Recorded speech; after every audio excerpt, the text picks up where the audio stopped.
Hello guys, welcome back to my law and judiciary channel. दोस्तों, आज हम बहुत ही इंपॉर्टेंट टॉपिक के बारे में डिस्कस करने वाले हैं जो बहुत बार एग्जाम में पूछा जाता है। तो बेलमेंट के बारे में डिस्कस करेंगे और उसके इसेंशियल्स के बारे में। तो दोस्तों, what is the bailment? Bailment जो कंसेप्ट है वो सेक्शन 148 इंडियन कॉन्ट्रैक्ट एक्ट 1870 में डिफाइन की गई है।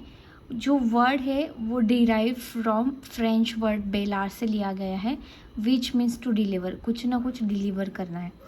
तो यहाँ पे कंसेप्ट है 148 डिफाइन करता है the delivery of goods by one person to another.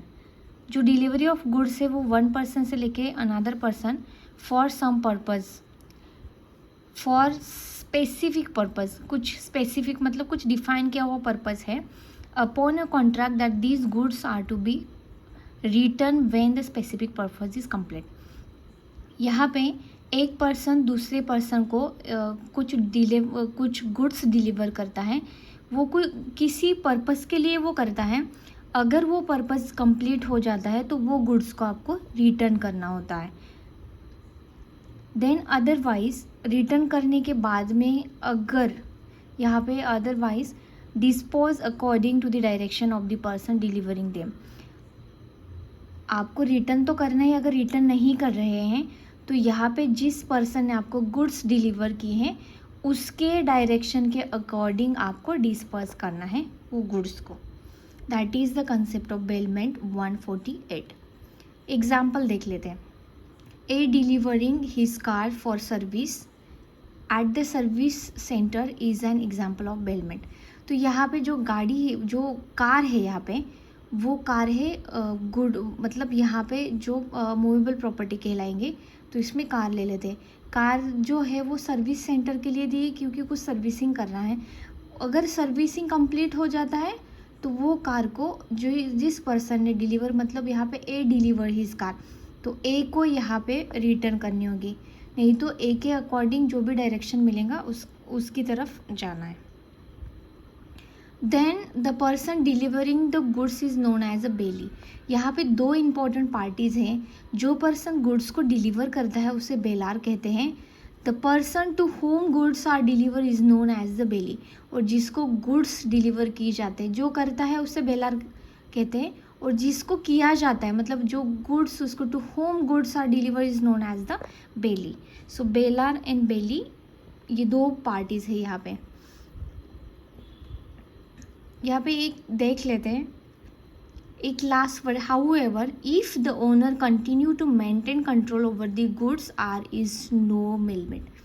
अगर वो गुड्स के ऊपर कंटिन्यूटी कंट्रोल किसी और का हो यहाँ पे तो वो बेलमेंट में नहीं कहलाएगा। इसका एक एग्जांपल देखते हैं।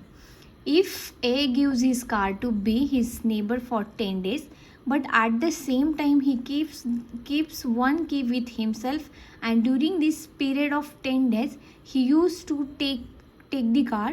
Now this will not be a case of bailment as A is keeping control over the property belt।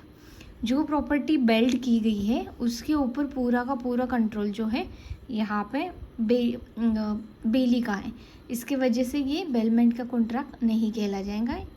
ये कॉन्ट्रैक्ट में नहीं आता, बेलमेंट कॉन्ट्रैक्ट में नहीं आता क्योंकि कंटिन्यूअस प्रॉपर्टी के ऊपर कंट्रोल नहीं होना चाहिए। Then essentials of bailment. First one है the existence of valid contract. Valid contract के लिए जो भी इसेंशियल्स हैं वो बेलमेंट के लिए भी इसेंशियल माने जाते हैं। Then bailment is movable goods only. Immovable property का आप यहाँ पे बेलमेंट कॉन्ट्रैक्ट नहीं कर सकते। बेलमेंट के लिए आपके पास मूवेबल प्रॉपर्टी होना बहुत ज़रूरी है। Then bailment involves transfer of position of goods. तो यहाँ पे बेलमेंट जो है वो गुड्स का खाली ट्रांसफ़र पोजीशन करता है, ओनरशिप नहीं करता।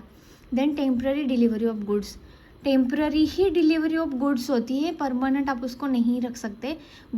Delivery of goods can be done through actual delivery और कंस्ट्रक्टिव डिलीवरी हो सकती है, बट वो टेम्पररी डिलीवरी ऑफ गुड्स होना चाहिए।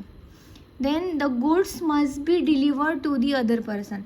यहाँ पे बेलार ने बेली के पास गुड्स डिलीवर करना चाहिए, इसेंशियल माना जाता है। तो दोस्तों यहाँ पे Inder Kumar state of UP एक केस है, वो आप रेफर कर सकते हैं कि ये बेलमेंट के लिए कैसे इंपॉर्टेंट केस है। Then return of specific goods, वो पर्पस कंप्लीट होने के बाद में आपको जो गुड्स है वो बेलर को रिटर्न करने हैं बेलमेंट में, क्योंकि वो स्पेसिफिक पर्पस के लिए होता है। और जो भी डायरेक्शन मिलेंगे, if the person is not returning the goods then it will not be bailment. Return ही नहीं करना चाहता तो बेलमेंट का कॉन्ट्रैक्ट ही नहीं होगा, क्योंकि जब भी तो bailee is bound to return the goods to the bailor. So these all are the essentials part when we are talking about the bailment. Bailment का खाली हमने concept देखा है, then essentials of bailment देखे। बाकी के rights and liability I will cover in next lecture. Thank you.